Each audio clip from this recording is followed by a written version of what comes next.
ജീവമൊഴി കാൽവരിനാഥന്റെ സ്നേഹമൊഴി തിരുനിറത്താൽ ജീവനേകും യേശുനാഥന്റെ ജീവമൊഴി ജീവധാര ജീവധാര ജീവധാര.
രോഗത്തിൽ എൻ സൗഖ്യമാ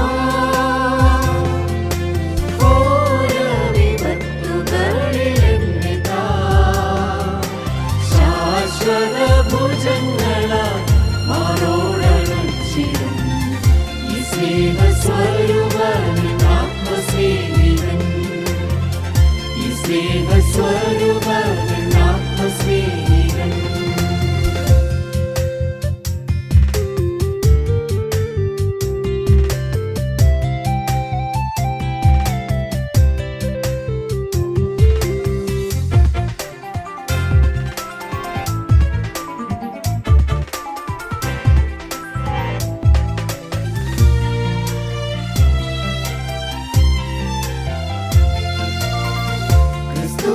സ്നേഹമെന്നെ നിർബന്ധിക്കുന്നതാ എന്നെ തന്നെ വെറുത്തൻ ക്രൂശെടുത്തു ഞാൻ നിന്നയം ചുമന്നു പോം പാളയത്തിൻ പുറം ഈ സ്നേഹസ്വരൂപൻ ആത്മസ്നേഹിതൻ ദുഃഖത്തിൽ ആശ്വാസമാ രോഗത്തിൽ എൻ സൗഖ്യമാ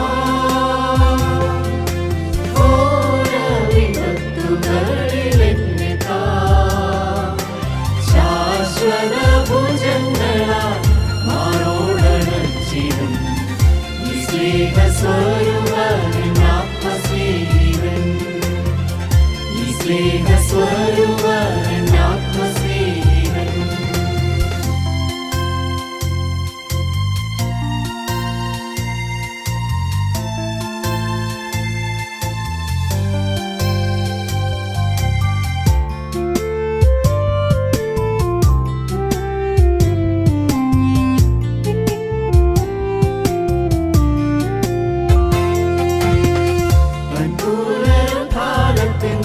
ശക്തി ധരിക്കുവാൻ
ശ്വാസമാ രോഗത്തിൽ എൻ സൗഖ്യമാ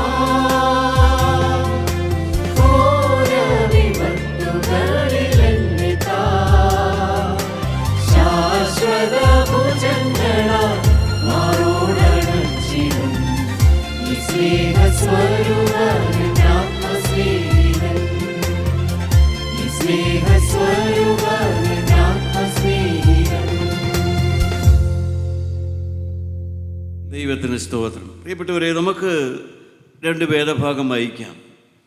1 തെസ്സലോനിക്കർക്ക് എഴുതിയ ലേഖനം 4-ാം അധ്യായം 13-14 വാക്യം ആദ്യം വായിക്കാം. സഹോദരന്മാരെ, നിങ്ങൾ പ്രത്യാശയില്ലാത്ത മറ്റുള്ളവരെ പോലെ ദുഃഖിക്കാതിരിക്കേണ്ടതിന് നിദ്ര കൊള്ളുന്നവരെക്കുറിച്ച് അറിവില്ലാതിരിക്കരുതെന്ന് ഞങ്ങൾ ആഗ്രഹിക്കുന്നു. യേശു മരിക്കുകയും ജീവിച്ചെഴുന്നേൽക്കുകയും ചെയ്തുവെന്ന് നാം വിശ്വസിക്കുന്നുവെങ്കിൽ അങ്ങനെ തന്നെ ദൈവം നിദ്ര കൊണ്ടവരെയും യേശു മുഖാന്തരം അവനോടുകൂടെ വരുത്തും. ദൈവത്തിന് സ്തോത്രം. പ്രിയപ്പെട്ടവരെ, മരണശേഷമുള്ളതായി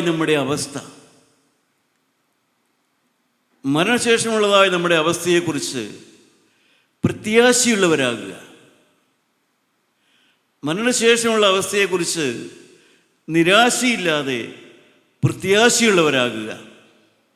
ഭാഗ്യവാനായ പൗലോസ് അപ്പോസ്തലൻ സഭയ്ക്ക് കൊടുക്കുന്നതായ പ്രബോധനമാണ്. പ്രത്യാശയില്ലാത്ത മനുഷ്യരാകരുത് നിങ്ങൾ ഈ ഭൂമിയിലും വരുവാനുള്ള ഈ മരണം കഴിഞ്ഞുള്ള ജീവിതത്തിലും പ്രത്യാശയില്ലാത്തവരാകരുത്. നിങ്ങൾ പ്രത്യാശയുള്ളവരായിരിക്കണം. ദൈവത്തിന് സ്തോത്രം. ഇതേ അനുഭവത്തിലൂടെ കടന്നുപോയ ഒരു പഴയ നിയമ ഭക്തനെ നമുക്ക് ചിന്തിക്കാം. അദ്ദേഹവും മരണത്തെക്കുറിച്ചും മരണശേഷമുള്ള കാര്യങ്ങളെക്കുറിച്ചും ധൈര്യത്തോടെ പറയുന്നത് വാക്ക് നമുക്ക് കേൾക്കാൻ സാധിക്കും. ഇയ്യോബിൻ്റെ പുസ്തകം 19-ാം അധ്യായം 25-ാമത്തെ വാക്യം. ഇയ്യോബിൻ്റെ പുസ്തകം 19-ാം അധ്യായം 25-ാമത്തെ വാക്യം. എന്നെ വീണ്ടെടുക്കുന്നവൻ ജീവിച്ചിരിക്കുന്നുവെന്നും അവൻ ഒടുവിൽ പൊടിമേൽ നിൽക്കുമെന്നും ഞാൻ അറിയുന്നു. എന്നെ വീണ്ടെടുക്കുന്നവൻ ജീവിച്ചിരിക്കുന്നു എന്നും അവൻ ഒടുവിൽ പൊടിമേൽ നിൽക്കുമെന്നും ഞാൻ അറിയുന്നു. പ്രിയപ്പെട്ടവരെ,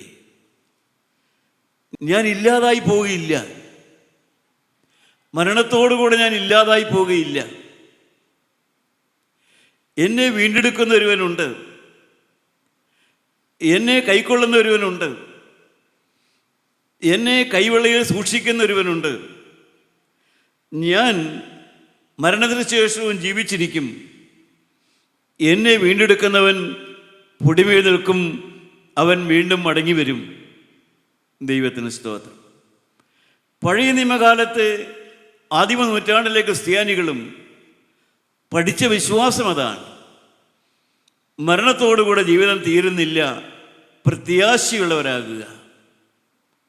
മരണശേഷവും ജീവനുണ്ട്. വേദപുസ്തകത്തിൽ 1-ാമത്തെ പുസ്തകമെന്ന് അറിയപ്പെടുന്നത് ഉൽപ്പത്തി പുസ്തകമാണെങ്കിലും ആദ്യത്തെ പുസ്തകം ഇയ്യോബിൻ്റെ പുസ്തകമാണെന്നാണ് പറയുന്നത്. ആ പുസ്തകത്തിൽ തന്നെ ഇയ്യോബ് ആ കാലത്ത് തന്നെ എത്രയോ വർഷങ്ങൾക്ക് മുമ്പ്, യേശുക്രിസ്തുവൊക്കെ ജനിക്കുന്നതിന് 2000-3000 വർഷം മുമ്പ് ജീവിച്ചിരുന്ന ഇയ്യോബ് പറയുകയാണ്, എന്നെ വീണ്ടെടുക്കുന്നവൻ ജീവിച്ചിരിക്കുന്നു, ഞാൻ ഒടുവിൽ പൊടിമേൽ നിൽക്കുമെന്ന് ഞാൻ അറിയുന്നു. അടുത്ത വാക്യം. എൻ്റെ ത്വക്ക് ഇങ്ങനെ നശിച്ച ശേഷം എൻ്റെ ഈ മാംസം, ഈ ശരീരം അതിങ്ങനെ അങ്ങ് നശിച്ചങ്ങോട്ട് പോകും. ഈ മാംസം അങ്ങോട്ട് ഇല്ലാതായി പോകും. എന്നുവെച്ചാൽ മരണം വരും, എൻ്റെ മാംസം അങ്ങോട്ട് ഇല്ലാതായിത്തീരും. ഞാൻ ദേഹസഹിതനായി ദൈവത്തെ കാണും. ഞാൻ വേറൊരു ദേഹമുള്ളവനായി എൻ്റെ ദൈവത്തെ കാണും. എൻ്റെ ഇന്നത്തെ ഈ ശരീരം മാറിക്കഴിഞ്ഞാലും ഞാൻ വേറൊരു ശരീരത്തോടു കൂടെ എൻ്റെ ദൈവത്തോടു കൂടെ ഞാൻ ജീവിക്കും. സഹോദരങ്ങളെ, ധൈര്യമുള്ളവരാകുക, പ്രത്യാശയുള്ളവരാകുക. മരണത്തോടുകൂടെ തീർന്നു പോകാത്ത ഒരു ജീവിതത്തിൻ്റെ ഉടമസ്ഥന്മാരാണ് നമ്മൾ. ഈ ഭൂമിയിലെ 10 സെൻറ്റോ 5 സെൻറ്റോ 1 ഏക്കറോ 2 ഏക്കറോ ചില ഭൂമിയുടെയോ ചില കുറച്ച് രൂപയുടെയോ കുറച്ച് എന്തെങ്കിലും കച്ചവടത്തിൻ്റെയൊക്കെ ഉടമസ്ഥന്മാർ മാത്രമല്ല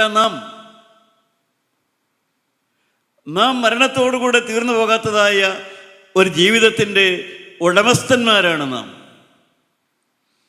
നമ്മുടെ മുഖത്ത് ദൈവം തന്നിരിക്കുന്നതായ ജീവിതം ഈ ഭൂമിയിലെ ജീവിതത്തോടുകൂടെ തീർന്നു പോകുന്നതല്ല. മനുഷ്യരായി നാം ഈ ഭൂമിയിൽ ആർജിക്കുന്നതായ സകല സ്വത്തും സകല സമ്പാദ്യങ്ങളും സകലതും ഈ ഭൂമിയിലെ ജീവിതത്തോടുകൂടെ തീർന്നു പോകുന്നതാണ്. എന്നാൽ ദൈവം നമുക്ക് തന്നിരിക്കുന്നതായ നമ്മുടെ ആത്മാവെന്ന് പറയുന്നത്, നമ്മുടെ ജീവനെന്ന് പറയുന്നത്, അത് മരണത്തോടുകൂടെ തീർന്നു പോകുന്നതല്ല. ദൈവം നാം മുഹത്വപ്പെടുമാറാകട്ടെ. ഈ ഇയ്യോബ് ആരാണ് പ്രിയപ്പെട്ടവരെ? നമുക്ക് നോക്കാം. 1-ാം അധ്യായം 1-ാമത്തെ വാക്യം വായിക്കാം. ഇയ്യോബിന്റെ പുസ്തകം 1-ാം അധ്യായം 1-ാമത്തെ വാക്യം വായിക്കാം. ഊസ് ദേശത്ത് ഇയ്യോബ് എന്നു പേരുള്ള ഒരു പുരുഷനുണ്ടായിരുന്നു. അവൻ നിഷ്കളങ്കനും നേരുള്ളവനും ദൈവഭക്തനും ദോഷം വിട്ട് അകലുന്നവനുമായിരുന്നു. എന്നാൽ നാം ഇതെല്ലാം കേൾക്കുമ്പോൾ അവനൊരു പാപമില്ലാത്ത മനുഷ്യനാണെന്നല്ല. അവൻ നേരുള്ളവനായിരുന്നു, നിഷ്കളങ്കനായിരുന്നു, യഹോവാഭക്തനായിരുന്നു, ദോഷം വിട്ട് അകലുന്ന മനുഷ്യനായിരുന്നു. തെറ്റുണ്ടെന്ന് മനസ്സിലാക്കിയാൽ അതിൽ നിന്ന് അകന്നു മാറുന്ന ഒരു മനുഷ്യനായിരുന്നു. അതാണ് മനുഷ്യൻ്റെ ഏറ്റവും നല്ലൊരു സ്വഭാവം.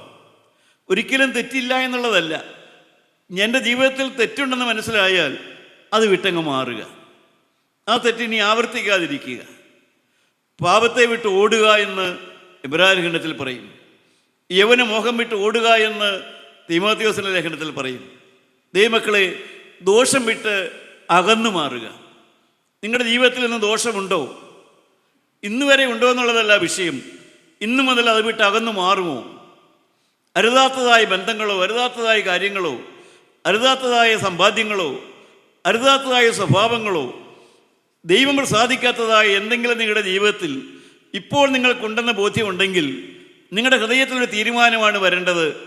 ഞാൻ അത് വിട്ട് മാറും, ഞാൻ ദോഷം വിട്ട് അകന്നു മാറും.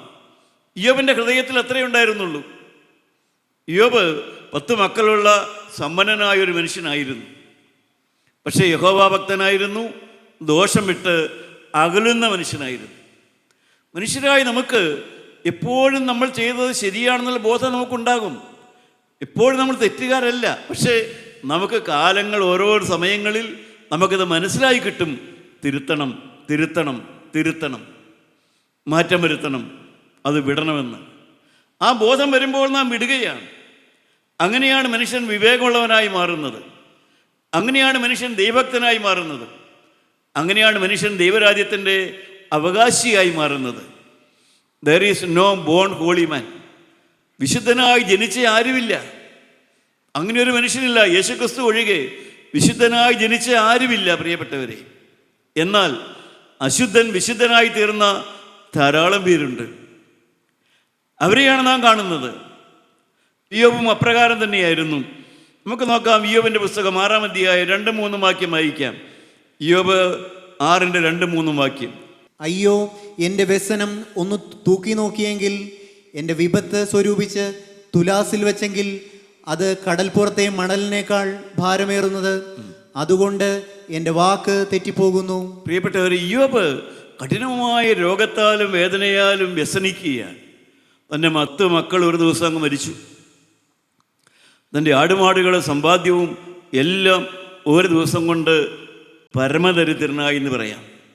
ദരിദ്രനായി മാത്രമല്ല, മാറാരോഗിയുമായി. തൻ്റെ തൊലി മുഴുവൻ കറുത്ത് പുണ്ണുപോലെ വന്നു. ഒരു ചിരണ്ടുന്ന ഒരു ഓട്ട് കഷ്ണം എടുത്ത് പ്രിയപ്പെട്ടവരെ തൊലി ചിരണ്ടാൻ തുടങ്ങി. അങ്ങനെ ഒരു വ്യസനം, മരണകാരണം, മരിക്കുന്നില്ല, പക്ഷെ മരിക്കാതെ മരിച്ചുകൊണ്ടിരിക്കുന്ന ഒരു മനുഷ്യൻ. അതിവേദന വന്നപ്പോൾ എൻ്റെ വാക്കുകൾ തെറ്റിപ്പോയിട്ടുണ്ട് ഇയ്യോബ് പറയുകയാണ്. എനിക്ക് അതിവേദനകൾ വന്നപ്പോൾ, സഹിക്കാനാവാത്ത വേദനകൾ വന്നപ്പോൾ, ഞാൻ ഭക്തനായിരുന്നു, ദൈവത്തെ ഭയപ്പെടുന്നൊരു മനുഷ്യനായിരുന്നെങ്കിലും എൻ്റെ വാക്കുകളിൽ തെറ്റ് സംഭവിച്ചു പോയിട്ടുണ്ട്. ദൈവമക്കളെ, അത് വലിയ നല്ലൊരു ലക്ഷണമാണത്. അതാണ് ഭക്തിയുടെ ഒരു ലക്ഷണം. എനിക്ക് എൻ്റെ വായിലുള്ള വാക്കുകളിൽ തെറ്റ് സംഭവിച്ചിട്ടുണ്ട്. ദൈവമക്കളെ, ഈ വചനം കേൾക്കുമ്പോൾ നിങ്ങൾക്ക് ആ ബോധ്യമുണ്ടോ? ഏതെങ്കിലും ഒരു പ്രത്യേക സാഹചര്യത്തിൽ എൻ്റെ വായിലെ വാക്ക് തെറ്റിപ്പോയി. അത് തൻ്റെ സ്നേഹിതന്മാരോടും ദൈവങ്ങൾക്ക് യോബ് പറയുകയാണ്, എൻ്റെ വായിലെ വാക്ക് തെറ്റിപ്പോയിട്ടുണ്ട്, എൻ്റെ വായിലെ വാക്കിൽ വീഴ്ച വന്നിട്ടുണ്ട്. തൻ്റെ ഭാര്യയും കൂടെ കേൾക്കുകയാണ് യോബ് അത് പറയുന്നത്. ദൈവമക്കളെ, അതത്ര ശ്രേഷ്ഠമായൊരു അനുഭവമാണത്. കാരണം ജീവിതം പങ്കുവയ്ക്കുന്ന പങ്കാളി കേൾക്കെ എൻ്റെ വായിലെ വാക്ക് തെറ്റിപ്പോയിട്ടുണ്ട് എന്ന് പറയാൻ സാധിക്കുക. ഞാൻ എഴുതാത്തത് പറഞ്ഞു പോയിട്ടുണ്ട്, തുറന്ന് സമ്മതിക്കുകയാണ് ദൈവസന്നിധിയിൽ. യോബിൻ്റെ ജീവിതം അതായിരുന്നു. പിന്നീട് യോബ് പറയുന്നുണ്ട്, വ്യർത്ഥ മാസങ്ങളും കഷ്ട ദിവസങ്ങളും എൻ്റെ ജീവിതത്തിലേക്ക് കടന്നു വന്നു. എന്നുവെച്ചാൽ ഒരു മാറാത്ത വ്യാധി, ഒരു വല്ലാത്ത ബാധ യോബിനെ പിടിച്ചു. ഇതെല്ലാം വന്ന് യോബ് മരണകരം വന്നാൽ മരിക്കുന്നില്ല, പക്ഷെ മരിക്കാതെ മരിച്ചുകൊണ്ടിരിക്കുന്ന മനുഷ്യൻ തൻ്റെ ജീവിതത്തിൽ പ്രത്യാശയോടെ ഒരു മാനസാന്തരം അനുഭവിച്ചതിൻ്റെ ആ ധൈര്യമാണ് ഇവിടെ ഉള്ളത്. തൻ്റെ ആകുന്ന പ്രായത്തിൽ യോബ് ഒരു മാനസാന്തരം അനുഭവിച്ചിരുന്നു. ആ മാനസാന്തരം അനുഭവിച്ചത് കൊണ്ടാണ് വ്യസനവും മരണകരമായ കഷ്ടങ്ങളും എല്ലാം വന്നപ്പോഴും യോബ് പറയുകയാണ്, എന്നെ വീണ്ടെടുക്കുന്നവൻ ജീവിച്ചിരിക്കുന്നു, അവൻ ഒടുവിൽ പൊടിമേൽ നിൽക്കുമെന്ന് ഞാൻ അറിയുന്നു. പ്രിയപ്പെട്ട ദൈവമക്കളെ, ദൈവത്തിന് സ്തോത്രം. അതാണ് മാനസാന്തരം തരുന്ന അനുഭവം എന്ന് പറയുന്നത്. ഏതെല്ലാം വ്യസനകരമായ കാര്യത്തിലൂടെ കടന്നുപോയാലും എന്തെല്ലാം രോഗങ്ങളാണ്, എന്തെല്ലാം കെടുതികളാണ് മനുഷ്യർ നേരിടുന്നത്. ഈ വചനം കേട്ടുകൊണ്ടിരിക്കുന്ന നിങ്ങളിൽ പലരും മരണകരമായ രോഗമുള്ളവരാണ്, പ്രിയപ്പെട്ടവരെ മാറാ രോഗമുള്ളവരാണ്. ഇതെല്ലാം നമ്മുടെ ജീവിതത്തിലുണ്ട്, അല്ലെങ്കിൽ അങ്ങനെ രോഗമുള്ളവർ നമ്മുടെ ഭവനത്തിലുണ്ട്. ഇതെല്ലാം ഉണ്ടെങ്കിലും നമ്മുടെ ജീവിതത്തിൽ ആ മാനസാന്തരം കൊടുത്ത ആ ധൈര്യമുണ്ട്. മരണശേഷമുള്ള ജീവിതത്തെക്കുറിച്ചുള്ളതായ ആ പ്രാഗൽഭ്യം, അതാണ് സാക്ഷ്യം. അതാണ് മാനസാന്തരപ്പെട്ടവൻ്റെ സാക്ഷ്യം. അതാണ് എൻ്റെ ജീവിതത്തിൽ എനിക്ക് കഠിന യാതനയുണ്ടെങ്കിലും ഞാൻ നിരാശപ്പെടുന്നില്ല. എൻ്റെ ജീവിതം ഈ ഭൂമിയിൽ ഏതാനും കൊല്ലം കൊണ്ട് തീർന്നു പോകുന്നില്ല. ഞാൻ ഈ ഭൂമിയിൽ കഴിയുന്ന ഏതാനും കൊല്ലം കൊണ്ട് എൻ്റെ ജീവിതം തീരുന്നില്ല. എൻ്റെ ഭാവി അസ്തമിച്ചു പോകുന്നില്ല. എൻ്റെ ഭാവി മരണമെന്ന തിരശ്ശീലയ്ക്ക് അപ്പുറത്തേക്കുള്ളതാണ്. മരണമെന്ന തിരശ്ശീലയ്ക്ക് അപ്പുറത്തേക്കും എനിക്ക് ഭാവിയുണ്ട്. പ്രിയപ്പെട്ടവരെ, അതാണ് മാനസാന്തരം തരുന്ന ആ ശ്രേഷ്ഠമായ അനുഭവം. നമുക്കറിയാം, ദേവാലയങ്ങളെല്ലാം പരിശുദ്ധ മാമോദീസ എന്ന കൂദാശയുണ്ട്. ശ്രേഷ്ഠമായൊരു കൂദാശയാണ്. എന്നാൽ ആ മാമോദീസ മുങ്ങുന്ന ആ കുഞ്ഞിന് തലതൊട്ടതായ ഒരു അപ്പനുണ്ട്, അല്ലെങ്കിൽ അമ്മയുണ്ട്. അവരാ കുഞ്ഞിൻ്റെ ആത്മീയ ഉത്തരവാദിത്തം എടുത്ത് ആ കുഞ്ഞിനെ വളർന്നു വരുമ്പോൾ ജീവനുള്ള ദൈവത്തിൻ്റെ സന്നിധിയിൽ ഒരു വിശുദ്ധനോ ശുദ്ധിമതിയോ ആക്കി ആ തലതൊട്ടപ്പനൊക്കെ വളർത്തിയെടുത്താൽ ആ മാമോദീസ അർത്ഥമുള്ള ഒരു കൂദാശയാണ്. തെറ്റായൊരു കൂദാശയല്ല, അത് അർത്ഥമുള്ളൊരു കൂദാശയാണ്. പക്ഷേ അതിനർത്ഥമുണ്ടാകണമെങ്കിൽ തലതൊട്ടപ്പനോ അല്ലെങ്കിൽ തലതൊട്ടമ്മയോ ആ കുഞ്ഞിനെ ജീവനുള്ള ദൈവത്തിൻ്റെ സന്നിധിയിൽ കൊള്ളാവുന്ന ഒരു മാനസാന്തരമുള്ള കുഞ്ഞാക്കി വളർത്തിയെടുക്കണം. അങ്ങനെ വളർത്തിയെടുക്കുന്നില്ല എങ്കിൽ ആ മാനസാന്തരം, ആ കൂദാശയ്ക്ക് പ്രിയപ്പെട്ടവരെ ജീവിതത്തിൽ ശരിയായ അർത്ഥമോ അതിൻ്റേതായ ഫലമോ നമുക്ക് ലഭിക്കുകയില്ല. നമുക്കറിയാം, ഹൃദയശുദ്ധി ഉണ്ടെങ്കിൽ മാത്രമേ നമുക്ക് ദൈവത്തെ കാണാനായിട്ട് കഴിയുള്ളൂ. ഹൃദയശുദ്ധി ഉണ്ടെങ്കിൽ എന്നുവെച്ചാൽ മരണം കഴിഞ്ഞ് മാത്രമല്ല, നമ്മുടെ ഹൃദയം ശുദ്ധമാണെങ്കിൽ മാത്രമേ ഇപ്പോൾ ഇവിടെ നടക്കുന്ന ഒരു ആത്മീയ ശുശ്രൂഷയാണ് നിങ്ങൾക്ക് മനസ്സിലാവുകയുള്ളൂ. അല്ലെങ്കിൽ നിങ്ങൾ വിചാരിക്കും, ഇതൊക്കെ ഓരോ തന്ത്രങ്ങളാണ്, ഇതൊക്കെ ഓരോ കുതന്ത്രങ്ങളാണ്, ഇതൊക്കെ ഓരോ ഭാവങ്ങളാണ്, ഞാൻ ഇവരെക്കാളൊക്കെ നീതിമാനാണ് എന്നൊരു മനുഷ്യന് തോന്നിക്കൊണ്ടിരിക്കും. എന്നാൽ ഹൃദയവിശുദ്ധിയുള്ള ഒരു മനുഷ്യൻ, അവന് ദൈവത്തെ കാണാൻ പറ്റും. മരണശേഷമല്ല, ഒരു ആത്മീയ ശുശ്രൂഷ നടക്കുന്നിടത്ത്, പരിശുദ്ധാത്മാവ് പ്രവർത്തിക്കുന്നിടത്ത് അവന് ജീവനുള്ള ദൈവത്തെ ദർശിക്കാൻ സാധിക്കും. പ്രിയപ്പെട്ടവരെ, ജീവനുള്ള ദൈവം നമ്മുടെ മധ്യത്തിലുള്ളത് നിങ്ങൾക്ക് കാണാൻ സാധിക്കുമോ? അതാണ് ഹൃദയശുദ്ധി ഉണ്ടെങ്കിൽ മാത്രമേ നമുക്ക് ആ ബോധം വരികയുള്ളൂ. അല്ലെങ്കിൽ നമ്മളെപ്പോഴും ഒരു വിമർശകനായിട്ടിരിക്കുകയുള്ളൂ. നമ്മൾ ദൈവത്തെ കാണില്ല, മനുഷ്യരെ മാത്രമേ കാണുകയുള്ളൂ. ആരോ ഒരാൾ പ്രസംഗിക്കുന്നു, അല്ലാതെ ദൈവത്തെ കാണുകയില്ല. ദൈവത്തിന് സ്തോത്രം. നമുക്കറിയാം, മാനസാന്തരപ്പെട്ടില്ലെങ്കിലോ നിങ്ങളെല്ലാവരും അങ്ങനെ തന്നെ നശിച്ചു പോകും. പ്രിയപ്പെട്ടവരെ, ജീവനുള്ള ക്രിസ്തുവിൻ്റെ വചനമാണത്. അതൊന്നും ഒന്നുകൊണ്ടും മാറ്റാൻ പറ്റുന്ന വചനമല്ല. ആകാശവും ഭൂമിയും ഒഴിഞ്ഞു പോയാലും മാറാത്ത വചനമാണ്. മനസാന്തരപ്പെട്ടില്ല എങ്കിൽ നിങ്ങളെല്ലാവരും അങ്ങനെ തന്നെ നശിച്ചു പോകും. അത് ദൈവത്തിൻ്റെ വചനമാണ്. സ്ത്രീകൾക്കും അതെ, പുരുഷന്മാർക്കും അതെ. ഏത് സ്ഥാനമാനങ്ങൾ അലങ്കരിക്കുന്നവരാണെങ്കിലും അതിനൊന്നും മാറ്റമില്ല. മനസാന്തരം കൊണ്ടല്ലാതെ ആത്മാവിൻ്റെ നാശം ഒഴിവാക്കാൻ പറ്റില്ല. ഏത് കർമ്മങ്ങളാലോ അനുഷ്ഠാനങ്ങളാലോ മല കയറിയാലോ തീർത്ഥാടനം നടത്തിയാലോ ഒന്നും മനുഷ്യൻ്റെ ആത്മാവിൻ്റെ അവസ്ഥയ്ക്ക് മാറ്റം വരില്ല. മനുഷ്യൻ്റെ ആത്മാവ് ദൈവത്തിൻ്റെ സന്നിധിയിൽ എത്തണമെങ്കിൽ അവൻ മാനസാന്തരത്തിലേക്ക് വരണം. ഇങ്ങനെ മാമോദീസ, ഹൃദയശുദ്ധീകരണം, മാനസാന്തരം അതെല്ലാം പോരാ. പിന്നീട് എന്തുകൂടെ വേണം നമുക്ക് നോക്കാം. 1 തെസ്സലോനിക്കർ 4-ാം അധ്യായത്തിൻ്റെ 1-ാമത്തെ വാക്യം കൂടെ വായിച്ചു നോക്കാം. 1 തെസ്സലോനിക്കർ 4:1. ഒടുവിൽ സഹോദരന്മാരെ, ദൈവപ്രസാദം ലഭിപ്പാൻ തക്കവണ്ണം നിങ്ങൾ എങ്ങനെ നടക്കണമെന്ന് ഞങ്ങളോട് ഗ്രഹിച്ചതുപോലെ നിങ്ങൾ നടക്കുന്നത് പോലെ തന്നെ ഇനിയും അധികം വർദ്ധിച്ചു വരേണ്ടതിന് ഞങ്ങൾ കർത്താവായ യേശുവരെ, നിങ്ങൾ ഇനിയും ദൈവപ്രസാദം എനിക്ക് ലഭിക്കണം. എനിക്ക് കൂടുതൽ ദൈവത്തിൻ്റെ അടുത്ത് ജീവിക്കണം. ആ ദാഹത്തോടുകൂടെ മനസ്സാന്തരപ്പെട്ട എൻ്റെ സഹോദരന്മാരോട് ഞാൻ പറയട്ടെ, നിങ്ങൾ കൂടുതലായി ദൈവത്തോട് അടുത്ത് വരണം. കൂടുതൽ സമയം പ്രാർത്ഥിക്കണം. നിങ്ങളുടെ മക്കളെ പേഴ്സണൽ പ്രെയർ പഠിപ്പിക്കണം. നിങ്ങളുടെ മക്കൾ നിങ്ങളുടെ കയ്യിലിരിക്കുന്ന കാലമുണ്ട്. ആ കുഞ്ഞുകാലത്ത് അവരെ തന്നെത്താൻ പ്രാർത്ഥിക്കാൻ പഠിപ്പിക്കുക. അവർ കിടന്നുറങ്ങുന്നതിന് മുമ്പ് അവരെ ദൈവസന്നിധി, കർത്താവിൻ്റെ സന്നിധിയിൽ മുട്ടുകുത്തി, ഒരു പുൽപ്പായിലോ അല്ലെങ്കിൽ ഒരു മാറ്റിലോ മുട്ടുകുത്തി അവരുടെ അന്ന് വന്നു പോയ പാപങ്ങൾ ഏറ്റുപറഞ്ഞ് പ്രാർത്ഥിക്കാൻ കുഞ്ഞുങ്ങളെ പഠിപ്പിക്കുക. അവർ വളർന്നു വരുമ്പോൾ മിഡിൽ സ്കൂളിലോ ഹൈസ്കൂളിലോ ഒക്കെ ആകുമ്പോൾ അവരെ പ്രാർത്ഥിക്കുന്നതിന് മുമ്പ് തനിയെ വേദപുസ്തകം വായിക്കാൻ അവരെ പ്രേരിപ്പിക്കുക. അവരത് ബാലൻ നടക്കേണ്ടുന്ന വഴിയിൽ അവനെ അഭ്യസിപ്പിക്കുക. അവൻ വൃദ്ധനായാലും അത് വിട്ട് മാറുകയില്ല. പ്രിയപ്പെട്ടവരെ, പഠിപ്പിക്കേണ്ട കാലത്ത് മാതാപിതാക്കന്മാരിൽ നിന്ന് ഈ പഠനമെല്ലാം കിട്ടണം. ഒരു കാലത്ത് ഒരുപക്ഷെ നമ്മുടെയൊക്കെ എൻ്റെയൊക്കെ തലമുറയിലുള്ളവർക്ക് കിട്ടിയിട്ടുണ്ടെങ്കിലും ദൈവമക്കളെ, ഇന്നത്തെ കാലത്ത് തലമുറയ്ക്ക് അത് കിട്ടുന്നില്ല എന്നുള്ളതാണ് വിഷമം. കാരണം കൊടുക്കാൻ പല പ്രതിസന്ധികൾ നിൽക്കുകയാണ്. അത്രമാത്രം ദൈവത്തെ സ്നേഹിക്കുന്നില്ല.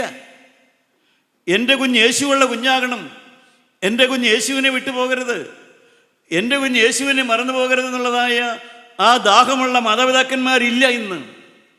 ക്രിസ്ത്യാനിയാകണമെന്നൊക്കെ ഉണ്ട്, ചിന്തയുണ്ട്. എന്നാൽ എൻ്റെ കുഞ്ഞിന് യേശുവുമായിട്ടൊരു സജീവ ബന്ധം വേണമെന്നുള്ളതായ ആഗ്രഹമുള്ള പ്രിയപ്പെട്ടവരെ മാതാപിതാക്കന്മാർ ഇന്ന് കുറഞ്ഞു പോയിക്കൊണ്ടിരിക്കുകയാണ്. അങ്ങനെയുള്ള മാതാപിതാക്കന്മാർക്ക് മാത്രമേ നിങ്ങളുടെ കുഞ്ഞുങ്ങൾക്ക് ഗുണം കൊടുക്കാൻ കഴിയുകയുള്ളൂ. അവരാണ് മാനസാന്തരം. പ്രിയപ്പെട്ടവരെ, കൃപയാൽ എൻ്റെ 35-ാമത്തെ വയസ്സിലാണ് ഞാൻ മാനസാന്തരപ്പെടുന്നത്. എൻ്റെ വിവാഹത്തോടനുബന്ധിച്ചാണത്. പക്ഷേ ഞാൻ വചനം കേൾക്കാനെല്ലാം ആ കാലത്ത് പോയിരുന്നുവെങ്കിലും ഒരു 10 കൊല്ലം ഞാൻ ഇതൊക്കെ ഒരു തമാശയായിട്ടും കൊടുത്തു. ഇങ്ങനെ പാട്ട് കേൾക്കുക, വചനം കേൾക്കുക, സാക്ഷ്യങ്ങളൊക്കെ കേൾക്കുക, അത് കഴിയുമ്പോൾ വെറുതെ എഴുന്നേറ്റിങ്ങ് പോരുക എന്നുള്ളതല്ലാതെ ഞാൻ അവളെ പറയുന്ന ഏതെങ്കിലും കാര്യം ഒരു അനുസരിക്കുമെന്നുള്ളതായ ഒരു തീരുമാനവും എൻ്റെ ഭാഗത്തുനിന്ന് വന്നിരുന്നില്ല. ദൈവത്തിന് സ്തോത്രം. പ്രിയപ്പെട്ടവരെ, എന്നാൽ ഇന്നെനിക്കറിയാം, അങ്ങനെ സഹോദര, എൻ്റെ വാതുക്കൽ ഇങ്ങനെ തെറ്റുകിടക്കുന്നവനല്ല ഒരു കർത്താവായ യേശു. കൃപയാൽ എനിക്കൊരവസരം തരികയായിരുന്നു. 10 കൊല്ലക്കാലം ഞാനിങ്ങനെ നടന്നെങ്കിലും 10 കൊല്ലം കഴിഞ്ഞപ്പോൾ ഒരു മാനസാന്തരപ്പെടാനുള്ളൊരു അവസരം കർത്താവ് എനിക്ക് തന്നു. അതൊരു കൃപ മാത്രമാണ്. അതൊരു കൃപ മാത്രമാണ്. ദൈവമക്കളെ, അന്ന് വചനം കേൾക്കാൻ പോകാതിരുന്നെങ്കിൽ പണ്ടേ ഞാൻ നശിച്ചു പോയേനെ. വാസ്തവത്തിൽ എനിക്കൊരു കൃപ കിട്ടി. ദൈവവചനം മുടങ്ങിയില്ല. എൻ്റെ ഭാര്യ അതിനോട് പോരുന്നതുകൊണ്ട് മനസ്സോടെയാണെങ്കിലും ഞാൻ ദൈവവചനം കേൾക്കാൻ പോയിക്കൊണ്ടിരുന്നു. അതിൻ്റെ ഫലമായിട്ടാണ് എനിക്ക് ആ മാനസാന്തരം കിട്ടിയത്. ദൈവമക്കളെ, കൃപയാൽ ഇന്ന് ദൈവത്തിൻ്റെ വചനത്തോട് എനിക്ക് ചേർന്ന് നിൽക്കാനുള്ള കൃപയും കൂടെ കിട്ടി. ഭാഗ്യമായി പോയത്. ഒരു കാര്യം മാത്രം, ഇത് വ്യർത്ഥമല്ല എന്ന് ഞങ്ങൾ അറിയുന്നു. 1 തെസ്സലോനിക്കർ 2-ാം അധ്യായത്തിൻ്റെ 1-ാമത്തെ വാക്യം. ഇത് വ്യർത്ഥമല്ല എന്ന് ഞങ്ങൾ അറിയുന്നു. ഈ പ്രവൃത്തി വ്യർത്ഥമല്ല, ഈ കൂട്ടായ്മ നടത്തുന്നത് വ്യർത്ഥമല്ല എന്ന് നിങ്ങൾ അറിയുന്നു, ഫലമുണ്ട് എന്ന് നിങ്ങൾ അറിയുന്നു. കാരണം അനേകർ മനം തിരിയുന്നു, അനേകർ മദ്യപാനം വിടുന്നു, അനേകർ കുടുംബ കലഹം വിടുന്നു, അനേകർ പ്രിയപ്പെട്ടവരെ എഴുതാത്ത വഴികളെ വിടുന്നു, അനേകർ ജീവിതത്തിൽ മാറ്റം വരുന്നു. ഇത് വ്യർത്ഥമല്ല എന്ന് നിങ്ങൾ അറിയുന്നു. 2:1 വായിക്കാം. സഹോദരന്മാരെ, ഞങ്ങൾ നിങ്ങളുടെ അടുക്കൽ വന്നത് വ്യർത്ഥമായില്ല എന്ന് നിങ്ങൾ തന്നെ അറിയുന്നുവല്ലോ. ഞങ്ങൾ നിങ്ങളുടെ അടുക്കൽ വന്നത് വ്യർത്ഥമായില്ല എന്ന് നിങ്ങൾ തന്നെ അറിയുന്നുവല്ലോ. ഈ വചനം കേൾക്കുന്നത് നിങ്ങൾക്കറിയാം. ഈ ഫെലോഷിപ്പിൽ വന്നത്, ഈ വചനം കേൾക്കാൻ വന്നത് വ്യർത്ഥമായില്ല. ദൈവത്തിന് സ്തോത്രം. പ്രിയപ്പെട്ടവരെ, ഇയ്യോബ് പറയുകയാണ്, ഞാൻ പൊടിമേൽ നിൽക്കുമെന്ന്. ഇയ്യോബിന് ഒരു സമയത്ത് വേറൊരു ദുഃഖമുണ്ടായിരുന്നു. ഇയ്യോബിൻ്റെ ഒരു ദുഃഖമുണ്ടായിരുന്നു. എന്താണ് ദുഃഖം? ഇയ്യോബിൻ്റെ പുസ്തകം 9-ാം അധ്യായത്തിൻ്റെ 33-ാമത്തെ വാക്യം വായിക്കുക. 9-ാം അധ്യായത്തിൻ്റെ 33-ാമത്തെ വാക്യം. ഞങ്ങളെ ഇരുവരെയും പറഞ്ഞു നിർത്തേണ്ടതിന് ഞങ്ങളുടെ നടുവിൽ ഒരു മധ്യസ്ഥനുമില്ല. ഞങ്ങളുടെ നടുവിൽ എന്നെയും ദൈവത്തിൻ്റെയും ഇടയിൽ ഒരു മധ്യസ്ഥൻ ഇല്ലല്ലോ എന്ന്. ജീവനുള്ള ദൈവത്തിനും എനിക്കും ഇടയിൽ എനിക്ക് തുറന്നു പറയാൻ ഒരു മധ്യസ്ഥൻ ഇല്ലല്ലോ എന്ന്. പ്രിയപ്പെട്ടവരെ, എനിക്കൊരു മധ്യസ്ഥൻ ഇല്ലല്ലോ, തുറന്നു പറയാൻ ഒരാളില്ലല്ലോ എന്ന്. ദൈവം ഒരുവൻ, ദൈവത്തിനും മനുഷ്യർക്കും മധ്യസ്ഥൻ ഒരുവൻ, എല്ലാവർക്കും വേണ്ടി മറുവിലയായി തീർന്ന കർത്താവായ യേശുക്രിസ്തു തന്നെ. പ്രിയപ്പെട്ടവർ, ഇയ്യോബിൻ്റെ ഒരു കാലത്തെ ദുഃഖം എനിക്ക് ഒരു മധ്യസ്ഥൻ ഇല്ലല്ലോ എന്നുള്ളതായിരുന്നു. ദൈവമക്കളെ, നമുക്കെല്ലാം അനേക തരത്തിലുള്ള ദുഃഖങ്ങളുണ്ട്. കാരണം സങ്കടം അടക്കാൻ പറ്റുന്നില്ല, കിടന്നാൽ ഉറങ്ങാൻ പറ്റുന്നില്ല, ഉറക്കമില്ലാത്ത രാത്രികൾ, സമാധാനമില്ലാത്ത രാത്രികൾ. 63-ാം സങ്കീർത്തനത്തിൽ 5-ാമത്തെ വാക്യത്തിൽ ദാവീദ് യഹൂദ മരുഭൂമിയിൽ ഇരുന്നു കൊണ്ട് പ്രാർത്ഥിക്കുന്ന പ്രാർത്ഥനയാണ് നമുക്ക് കേൾക്കാം. 63-ാം സങ്കീർത്തനത്തിൻ്റെ 5-ാമത്തെ വാക്യം വായിക്കണം, നമുക്കൊന്ന് വായിച്ചു കേൾക്കാം. 5-ാമത്തെ വാക്യം. എൻ്റെ കിടക്കയിൽ നിന്നെ ഓർക്കുകയും ഞാൻ രാത്രിയാമങ്ങളിൽ നിന്നെ ധ്യാനിക്കുകയും ചെയ്യുമ്പോൾ എൻ്റെ പ്രാണന് മജ്ജയും മേധസ്സും കൊണ്ടെന്ന പോലെ തൃപ്തി വരുന്നു. പ്രിയപ്പെട്ടവരെ, സന്തോഷമുള്ളൊരു ജീവിതം എനിക്ക് കിട്ടുന്നു. ദാവീദ് പറയുന്നു, എനിക്ക് ഇന്ന് സന്തോഷമുള്ളൊരു ജീവിതമുണ്ട്. പ്രിയപ്പെട്ടവരെ, നിങ്ങൾക്ക് അങ്ങനെ ഒരു ജീവിതമുണ്ടോ? സന്തോഷമുള്ളൊരു ജീവിതം. A satisfied life. I am satisfied in my life. എൻ്റെ ജീവിതത്തിൽ ഞാൻ സന്തോഷം എന്ന് അനുഭവിക്കുന്നു. I am a satisfied person. എൻ്റെ കിടക്കയിൽ ഞാൻ ഇന്നൊരു സാറ്റിസ്ഫൈഡ് പേഴ്സണാണ്.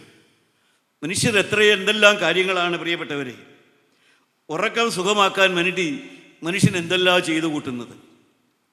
ഉറക്കം സുഖമാകാൻ വേണ്ടി മദ്യപിക്കുന്ന ആളുകളുണ്ട്. ഉറക്കം സുഖമാകാൻ വേണ്ടി TV ഓൺ ചെയ്ത് കാണുന്ന ആളുകളുണ്ട്. ഉറക്കം സുഖമാകാൻ വേണ്ടി മൊബൈൽ തുറന്ന് എന്ത് കണ്ടാലും അതെല്ലാം കാണുന്ന ആളുകളുണ്ട്. ഇങ്ങനെയും ഉറക്കം സുഖമാകണം. ദാവീദും ഉറക്കം സുഖമാകാൻ വേണ്ടി തൻ്റെ കിടക്കയിൽ അനീതി ചെയ്തയാളാണ്. ദാവീദിൻ്റെ കിടക്ക അഴുക്കാക്കിയ ഒരാളാണ്. എങ്ങനെയാണ് ദാവീദിൻ്റെ കിടക്ക അഴുക്കാക്കിയത്? ദാവീദ് മറ്റൊരുത്തൻ്റെ ഭാര്യയെ ആ കിടക്കയിൽ കൊണ്ടുവന്നു. ആ കിടക്ക അഴുക്കായി. അതുവഴി ദാവീദിൻ്റെ കുടുംബം എടുക്കായി. ദാവീദിൻ്റെ ആത്മാവിൽ അഴുക്ക് പറ്റി. ദാവീദിൻ്റെ തലമുറയ്ക്ക് കേട് സംഭവിച്ചു. പ്രിയപ്പെട്ടവരെ, കാരണം ഉറങ്ങണം, സന്തോഷം. കിടക്ക സന്തോഷമുള്ളതാക്കാൻ വേണ്ടിയാണ്. അനേകർ കിടക്ക കോടതി മുറി പോലെയാക്കുന്ന ആളുകളുണ്ട്, കിടപ്പുമുറി കോടതി മുറിയാക്കുന്ന ആളുകളുണ്ട്. കാരണം ന്യായം പറയുകയാണ്. അവിടെ കട്ടിലെ കിടക്കുമ്പോഴും ന്യായവാദമാണ്, അവകാശവാദമാണ്. തെറ്റില്ല, എനിക്ക് തെറ്റില്ല എന്നുള്ള വാദത്തോടുകൂടെ കിടക്കുന്ന ആളുകളുണ്ട്.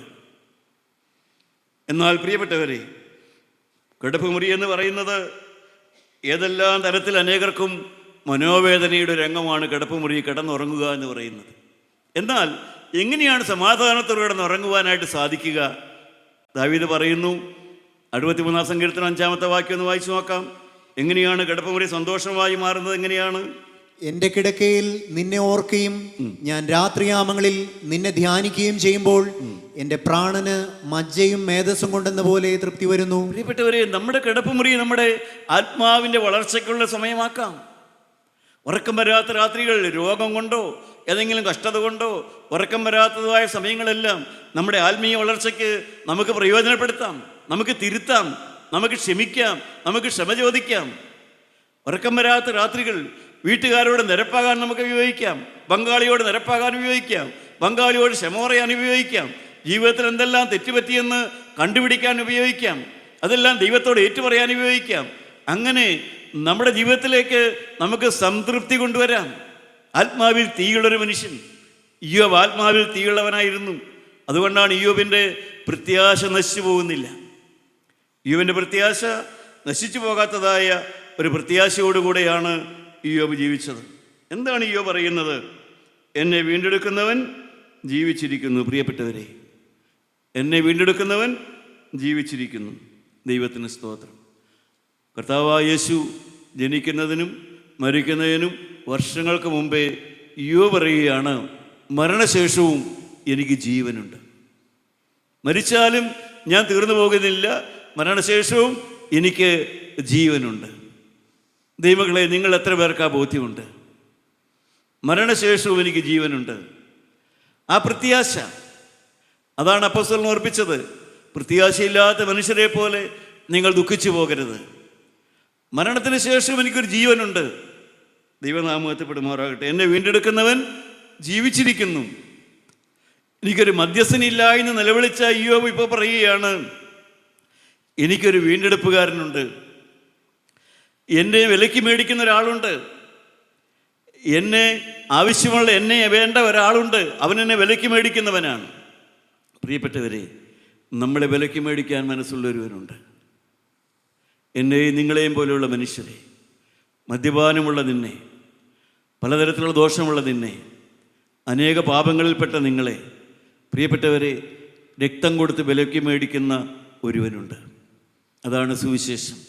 അതാണ് റോമാലേഖനം 8-ാം അധ്യായത്തിൻ്റെ 5-ാമത്തെ വാക്യം. റോമാലേഖനം 8-ാം അധ്യായത്തിൻ്റെ 5-ാമത്തെ വാക്യം എന്താണത് പറയുന്നത്? ക്രിസ്തുവോ നാം പാപികളായിരിക്കുമ്പോൾ തന്നെ നമുക്ക് വേണ്ടി മരിക്കിയാൽ ദൈവം തനിക്ക് നമ്മോടുള്ള സ്നേഹത്തെ പ്രദർശിപ്പിക്കുന്നു. പ്രിയപ്പെട്ടവരെ, നാം പാപികളായിരിക്കുമ്പോൾ തന്നെ നമുക്ക് വേണ്ടി മരിച്ച ഒരുവനുണ്ട്.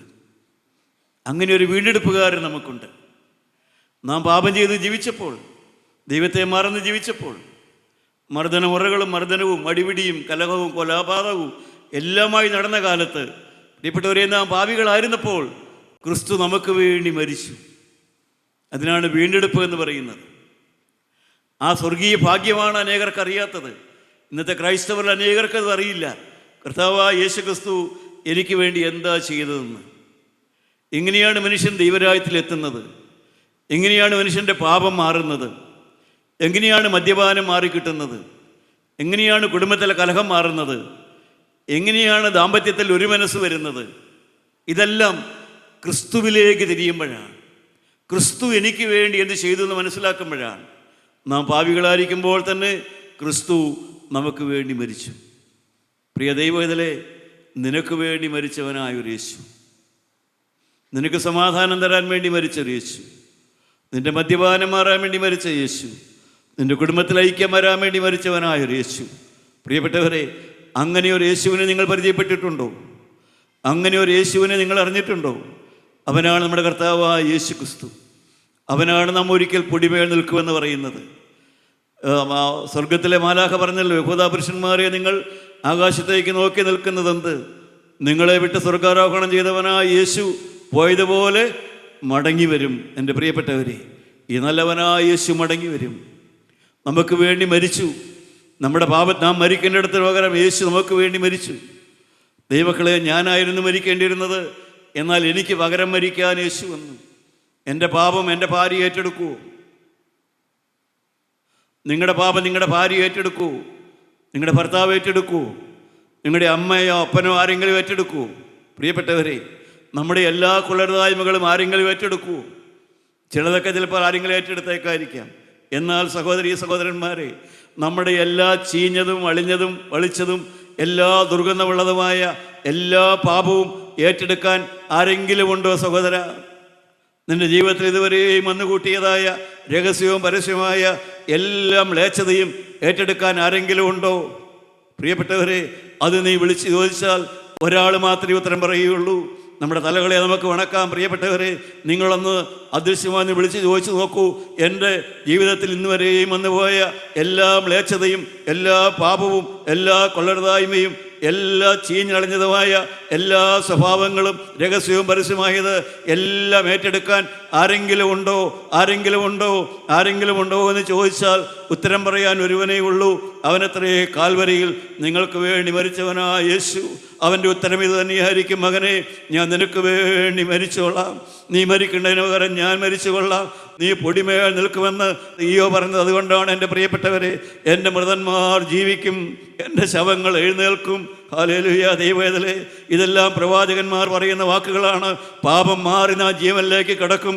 എൻ്റെ സഹോദര, ഇന്നത്തെ പാപം മാറും, ഇന്നത്തെ മ്ലേച്ഛത മാറും, ഇന്നത്തെ അശുദ്ധി മാറും, ഇന്നത്തെ വായിലെ വാക്ക് മാറും, ഇന്നത്തെ ശാപവാക്ക് മാറും, ഇന്നത്തെ എണ്ണിപ്പറക്കുന്ന വാക്ക് മാറും, എനിക്ക് ആരുമില്ല എന്ന് പറയുന്ന വാക്ക് മാറും. എൻ്റെ മൃതന്മാർ ജീവിക്കും, എൻ്റെ ശവങ്ങൾ എഴുന്നേൽക്കും. ഇവിടെ ഇരിക്കുന്ന മദ്യപന്മാർ എഴുന്നേൽക്കും. ഹല്ലേലൂയ. ഇവിടെ ഇരിക്കുന്ന കൊള്ളരുതാത്ത മനുഷ്യർ എഴുന്നേൽക്കും. നാളെ അവർ എഴുന്നേറ്റ് കർത്താവിൻ്റെ സാക്ഷികളാകും. ഇവിടെ ഇരിക്കുന്ന അനേക കുഞ്ഞുങ്ങൾ, അനേക സ്ത്രീകൾ കർത്താവിന് വേണ്ടി എഴുന്നേൽക്കും. ഇന്നവർ മരിച്ചവരാണ്, ആത്മാവിൽ മരിച്ചവരാണ്. എന്നാൽ നാളെ അവർ ആത്മാവിൽ ജീവനുള്ളവരാകും. എൻ്റെ മൃതന്മാർ എഴുന്നേൽക്കും, എൻ്റെ ശവങ്ങൾ എഴുന്നേൽക്കും. ഹല്ലേലൂയ, ദൈവമക്കളെ, ഹല്ലേലൂയ. ജീവനുള്ള ദൈവം അത്ഭുതങ്ങളുടെ ദൈവമാണ്. മകനെ, നീ എഴുന്നേറ്റ് വരും. മകനെ, നീ ഉയർത്തെഴുന്നേറ്റ് വരും. നിന്റെ പാപം മാറും, നിന്റെ പാപ സ്വഭാവം മാറും. മരണം മാത്രമല്ല, ദൈവനുള്ള ദൈവം ദാനിയേലിനോട് പറഞ്ഞു: ദാനിയേലേ, പൊയ്ക്കൊള്ളുക, ദൈവത്തിന് സ്തോത്രം. കാലാവസാനത്തിൽ നിന്റെ ഓഹരി മേടിപ്പാൻ നീ എഴുന്നേറ്റ് വരും. ഹല്ലേലൂയ, ഹല്ലേലൂയ, ദൈവമക്കളെ, നാം എഴുന്നേറ്റ് വരും. അതാണ് ഈയോ പറയുന്നത്: എന്നെ വീണ്ടെടുക്കുന്നവൻ ജീവിച്ചിരിക്കുന്നു, ഞാൻ ഒരിക്കൽ പൊടിമേൽ നിൽക്കും. എൻ്റെ ദുഃഖിങ്ങനെ നശിച്ചു പോയ ശേഷം ദൈവത്തിന് സ്തോത്രം, ഞാൻ ദേഹസഹിതനായി അവനെ കാണും. ഹല്ലേലൂയ, ഹല്ലേലൂയ, ദൈവമക്കളെ. ഒരു കാലത്ത് നഷ്ടപ്പെടാത്ത ഒരു ജീവിതമാണ് കർത്താവ് നമുക്ക് തന്നത്. മകനെ, നീ ഉയർത്തെഴുന്നേൽക്കും. മകനെ, നീ എഴുന്നേറ്റ് വരും. യേശു ഉയർത്തെഴുന്നേൽക്കും. യേശു മധ്യാകാശത്ത് വരും. നീ ഉയർത്തെഴുന്നേൽക്കും. നീ അവനോടുകൂടെ പറന്നു പോകുന്നതായ ഒരു നാൾ വരുന്നുണ്ട്. ഹല്ലേലൂയ, ഹല്ലേലൂയ, ദൈവമക്കളെ. ഉയർത്തെഴുന്നേൽപ്പിൻ്റെ നാൾ വരുന്നുണ്ട്. കാഹളത്തിൻ്റെ നാൾ വരുന്നുണ്ട്. കാഹള സ്വരം കേൾക്കാൻ പോകുന്നുണ്ട്. നീ എഴുന്നേറ്റ് വരും. അതാണ് ഈയോ പറയുന്നത്: ഞാൻ ഒരിക്കൽ പൊടിമേൽ നിൽക്കും, ഞാൻ ദേഹസഹിതനായി അവനെ കാണും. ഹല്ലേലൂയ. എത്ര പേർക്ക് പറയാൻ സാധിക്കും: ഞാൻ നിരാശപ്പെടുന്നില്ല, ഞാൻ പ്രത്യാശയില്ലാത്ത മനുഷ്യനല്ല, ഞാൻ മരിച്ചാലും ഞാൻ എഴുന്നേൽക്കും. ഹല്ലേലൂയ. കർത്താവ് എൻ്റെ കാഹളം ധനിക്കുമ്പോൾ ഞാൻ എഴുന്നേറ്റ് വരും. കാരണം ഞാൻ ഇന്ന് യേശുവിനെ സ്വീകരിക്കുകയാണ്. ഞാൻ ഇന്ന് പാപം വിട്ട് മാറുകയാണ്. ഞാൻ പാപത്തോട് യാത്ര പറയുകയാണ്. യേശുവിനെ ഹൃദയത്തിലേക്ക് വിളിക്കുകയാണ്. യേശുവിനെ വിളിക്കൂ, യേശുവിനെ ഹൃദയത്തിലേക്ക് വിളിക്കൂ. അവന് ഹൃദയത്തിൽ ഇടം കൊടു. കർത്താവാ യേശുവേ, എൻ്റെ ഹൃദയത്തിലേക്ക് എഴുന്നള്ളി വരണമേ. എപ്പേർപ്പെട്ടവരുമേ, നിങ്ങൾ ഏവരും നിലവിളിക്കുവീ. യേശുവിനെ ഹൃദയത്തിലേക്ക് വിളിക്കുവീ. യേശുവേ, എൻ്റെ ഹൃദയത്തിലേക്ക് എഴുന്നള്ളി വരണമേ എന്ന് ആത്മാർത്ഥമായ ഒരു വാക്ക് പറയൂ. പ്രിയപ്പെട്ടവരെ, നിങ്ങളുടെ അന്ധകാരം മാറും, നിങ്ങളുടെ ശവക്കുഴി തുറക്കും, എൻ്റെ മൃതന്മാർ എഴുന്നേൽക്കും, എൻ്റെ ശവങ്ങൾ എഴുന്നേറ്റ് വരുമെന്ന് പറയുന്നതായ ദൈവത്തിൻ്റെ വചനം നിന്നിലും എന്നിലും നിവർത്തിയാകട്ടെ. ദൈവത്തിലെ നീ അനുഗ്രഹം പ്രാപിക്കുവീ, നീ ആത്മാവിൽ ജീവൻ പ്രാപിക്കുവീ, നീ മരണശേഷമുള്ളതായ ജീവന് വേണ്ടി ഒരുക്കമുള്ളവനാകുവീൻ, നീ ആത്മാവിൽ ജ്വലിച്ചു വരുവീൻ. പ്രിയപ്പെട്ടവരെ, സമാധാനമുള്ള ഒരു ദൈവം, പ്രത്യാശയുള്ളൊരു ദൈവം, കണ്ണിലെ കൃഷ്ണമണി പോലെ കാക്കുന്ന ഒരു ദൈവം, യോബിൻ്റെ ദുരാശ മാറ്റി പ്രത്യാശ കൊടുത്ത ദൈവം. ദൈവത്തിന് സ്തോത്രം. ദൈവമക്കളെ, നമുക്ക് ജീവിതമുണ്ട് കേട്ടോ, സമാധാനകാലങ്ങളുണ്ട്. നിങ്ങൾ വിശ്വസിക്കുക. എത്ര പേര് ഹൃദയത്തിലേക്ക് യേശുവിനെ വിളിച്ചവർ ഭാഗ്യവാന്മാർ. ഇന്ന് വരെ വിളിക്കാൻ പറ്റാത്തവർ ചിന്തിക്കുക, ഇനിയും വൈകണമോ, ഇനിയും വൈകണമോ സഹോദര, ഇനിയും വൈകണമോ? ഇപ്പോൾ തന്നെ യേശുവിനെ വിളിക്കുക. അവൻ ഒരിക്കൽ പൊടിമേൽ നിൽക്കും. ഞാൻ ദേഹസഹിതനായി മറ്റൊരു ശരീരത്തോടുകൂടെ ഞാൻ യേശുവിനെ കാണും. നമുക്ക് പ്രാർത്ഥിക്കാം. നല്ല ദൈവമേ, ഭാഗ്യകരമായൊരു പ്രത്യാശ, മരണത്തോടുകൂടെ തീർന്നു പോകാത്തൊരു ജീവൻ. കർത്താവേ, ഉറക്കമില്ലാത്ത രാത്രികൾ സന്തോഷത്തിൻ്റെ രാത്രികളാക്കി തരുന്നൊരു ദൈവം, പിണക്കം മാറ്റി ഇണക്കം തരുന്നൊരു ദൈവം, കുഞ്ഞുങ്ങളെ വളർത്തിത്തരുന്നൊരു ദൈവം, കുടുംബജീവിതം മധുരമാക്കി തരുന്നൊരു ദൈവം. ഈ നല്ല ദൈവത്തെ അറിഞ്ഞ് ഇനിയുള്ള കാലം ജീവിക്കുവാൻ കർത്താവേ, ഈ മക്കളെ അനുഗ്രഹിക്കണമേ. നിൻ്റെ സമാധാനം ഈ മക്കളുടെ മേൽ പകരണമേ എന്ന് പ്രാർത്ഥിക്കുന്നു. കർത്താവെ, എല്ലാവരും യേശുക്രിസ്തുവിനാൽ അനുഗ്രഹിക്കപ്പെടുന്ന ഒരു സമാധാനമുള്ള ജീവിതം പ്രാപിക്കുവാൻ ഇടയാക്കണമെന്ന് യേശു മൂലം പ്രാർത്ഥിക്കുന്നു. കൃപയോടെ കേട്ട് ഉത്തരം തരുമാറാകണമേ.